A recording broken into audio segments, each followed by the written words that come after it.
Airbnb sounds an ideal deal in Italy. High tourist destination, lot of nice places to visit, real estate prices low, so why not? Why not renting out your premises? And you just go online, register, and then you start getting the first clients in. Yeah, it's a great idea, but you must also take care of the required compliance package. So whenever you deal with hospitality, remember that tourism is administered by the local regions. So every region sets out different rules. So it makes a difference to start a hospitality business in Lombardy instead of Sicily. Local legislation. However, there is a common compliance package of which every single hospitality business needs to abide to. So first of all, you need to be registered at the local Chamber of Commerce and obtain the local municipality permit.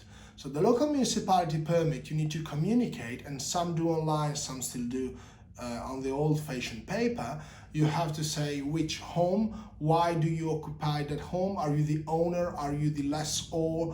Are you do you have the use, like why that home, what map, how big are the rooms, how many bedrooms, how many guests, is there a kitchen, will you provide meal on top of the accommodation, will you provide further services? That's all the kind of information the local municipality wants to know.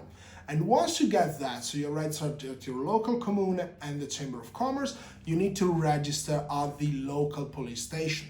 And because there are anti-terrorism law, you have to go online and register every single guest. So whenever you receive a guest, you have to go online and say, Mr. and Mrs. Smith, they've been staying at my place from Friday to Sunday. So this is very important because you are required to abide to that law. So you need to get the codes at the local police station, be identified, and they request you the local municipality permit, and then you can go online and be compliant with that as well. And finally, you have to report quarterly presence to the local Bureau of Statistics of your region. And that's for statistical purposes, to identify how big is the tourism volume in your particular area. So you say, I had 500 guests for an average of 1.4 nights or whatever it is. So this is what every kind of hospitality business is required to do, but there are certain areas in which there's further compliance to abide to. And that's the case of tourist tax. So if your local municipality levies tourist tax, you are required to register, file a quarterly return to your local municipality, and pay municipal tax based on the number of presents. So this is something you're required to do. And if you think that starting that, doing business without any of those permits is ideal, I think it isn't, because there are very much heavy fines and it's very likely to get caught. So you end up, if they catch you, you end up with big fines. You won't be able to run your business after. You cannot be compliant from now on. They catch you for the whole time.